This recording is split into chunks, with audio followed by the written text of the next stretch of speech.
전 세계 액션 영화 역사상 최고라고 일컬어지는 성룡과 베니 유키데즈의 격투 액션이 담긴 쾌찬차 속 숨어있는 액션 뒷이야기, 지금 바로 시작합니다.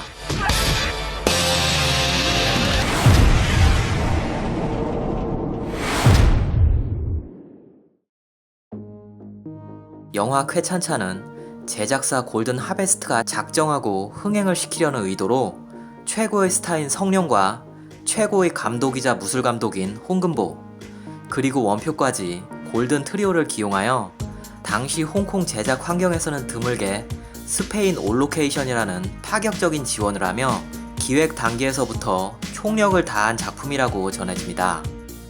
특히 골든 트리오의 작품이긴 하지만 가장 상품성이 높은 성룡을 부각시키기 위해서 그의 상대역으로 전미 킥복싱 챔피언 베니 유키데즈를 내세워 영화 역사에 길이 남는 명장면을 연출해내게 이르게 되죠. 한간에는 성룡과 베니 유키데즈가 약속된 동작 구성이 없이 솜을 입에 물고 실제로 싸웠다라는 풍문이 돌기도 하는데, 실제적으로 영화 촬영 환경을 고려한다면 말도 안 되는 낭설일 뿐입니다.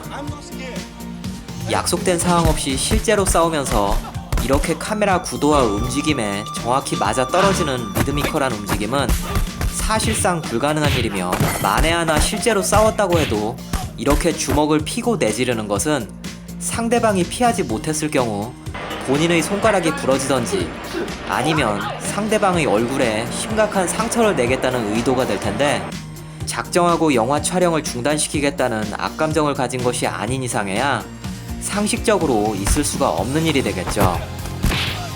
물론 그것들과는 별개로 약속된 동작이라고는 하지만 실전에 능한 격투가의 움직임과 팽팽하게 밸런스가 유지되는 것은 성룡의 격투 실력 역시 베니 유키데즈에 준하다고 보는 것이 격투 전문가들의 평가라고 합니다. 다시 영화로 돌아와서 약속된 액션이라고 하지만 홍금보의 무술지도답게 실제 타격을 요했던 부분이 상당히 많이 눈에 띄는데요. 이런 경우에는 보호장구를 착용하고 힘을 실어 타격하는 방식을 사용합니다. 보시면 아시겠지만 성룡이 타격을 받고 동작이 진행되면서 의상 밖으로 빠져나가려는 보호장구를 움켜쥐는 모습을 발견할 수 있습니다. 하지만 이렇게 얼굴로 실제 타격을 받아내야 하는 경우는 그 충격이 어땠을까요? 이제 이 둘의 격투에서 벗어나 전체적인 액션을 되짚어보면, 영화 초반에 등장하는 성룡의 스케이트보드 씬에서 성룡의 얼굴이 보이지 않는 샷은 이시하라 시게루라는 전문 보더가 대역을 했으며, 화면에 스케이트보드가 잡히지 않는 샷의 경우는 성룡이 롤러스케이트를 타고 촬영에 임했다고 합니다. 또한 원표는 본인의 액션을 찍고 성룡의 대역을 한 후에 다시 자기 분량을 이어나가고 나가 떨어지는 스턴트를 하고 바로 이어서 자기 아버지로 출연하는 배우의 대역을 하고 마지막에는 악역의 펜싱 대역까지 하게 되죠. 거기다가 일본의 프로젝트 J라는 사이트에서 성룡의 발차기 대역을 원표가 했다는 소문이 발생했었는데, 영화와 NG컷을 통해서 성룡이 확실함을 확인할 수 있고, 취권 1에서 이미 성룡이 아주 가볍게 구사했던 동작이기 때문에 성룡 대역설이 사실이라고 해도 크게 문제가 되는 사항은 아닐 것입니다. 그런데 이 컷은 날씬한 화성도 있고 원표도 있었을 텐데 왜 굳이 홍금보가 대역을 한 건지 도무지 이해가 가질 않네요.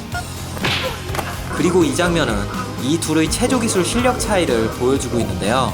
원표는 착착착 접히는 느낌으로 부드럽게 동작이 전개되는 반면, 성룡은 점프와 착지가 약간은 구분이 되면서 조금은 거칠게 전개되고 있습니다.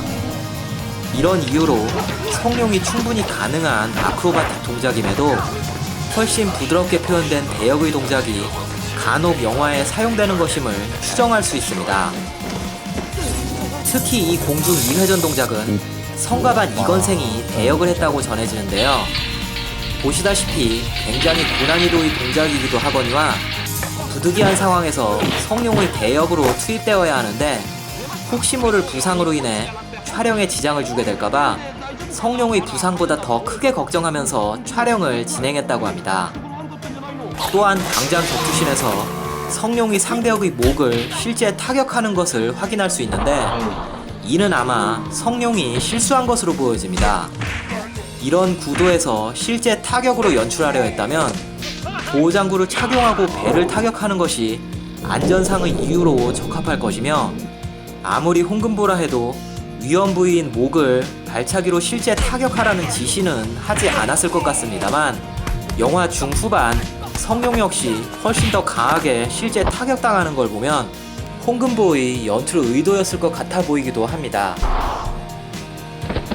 하지만 실제 타격을 받아야 하는 동작 구성이 많아서 의도적으로 더 세게 때린 경우도 있었다고 하는 베니 유키데즈의 회고를 통해서 유추해본다면 어쩌면 의도적으로 실수인 척 때린 것일 수도 있지 않을까 싶습니다.